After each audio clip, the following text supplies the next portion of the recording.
আগামী সংসদ নির্বাচনের প্রাক্কালে বিএনপি এমন এক জটিল রাজনৈতিক সমীকরণের মুখে দাঁড়িয়ে গেছে যা শুধু দলটিকে নয়, পুরো বিরোধী জোটকেও তীব্র চাপে ফেলেছে।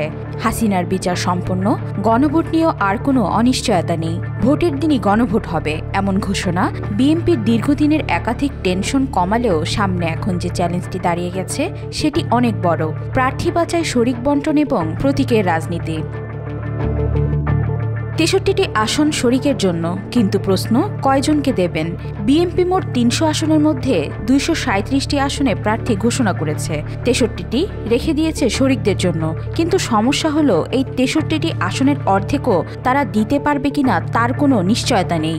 বিএনপির অভ্যন্তরীণ হিসাবে দেখা যাচ্ছে শরিকদের দিতে পারবে হয়তো ১০ থেকে ২০টি আসন, কিন্তু সেই আসনগুলোর মধ্যে ১৫টির মতো ঝুঁকিপূর্ণ বা নাই হয়ে যাওয়ার সম্ভাবনা রয়েছে।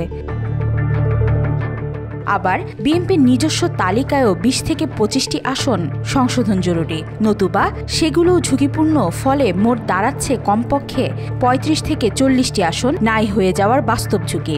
এই শূন্যতার সুযোগে সবচেয়ে বেশি লাভবান হতে পারে জামাত ইসলামী, যাদের প্রতীক দাঁড়িপাল্লা পরিচিত, কর্মীরা মাঠে সংগঠিত এবং যারা ধানের শীষ ছাড়া শরিক প্রার্থীদের ভোট টানতে পারবে না। নতুন সংশোধনের পর সব দলকে নিজেদের আলাদা প্রতীক নিয়ে নির্বাচন করতে হবে। এখানেই সবচেয়ে বড় বিপদ। জনপ্রিয় মুখ হলেও, পরিচিত হলেও, গণ আন্দোলনের নেতা হলেও প্রতীকের অপরিচিতির কারণে অনেকে ধানের শীষ ছাড়া মাঠে টিকে থাকতে পারবেন না।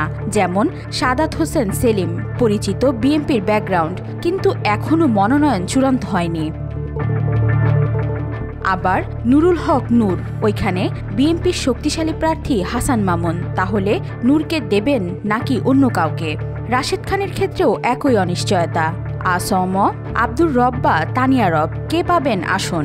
মাহমুদ, তিনি কোথায় দাঁড়াবেন? জুনায়েদ সাকি, মাহমুদুর রহমান মান্না, সবাই জনপ্রিয়, কিন্তু প্রতীক বড় বাধা হয়ে দাঁড়াবে।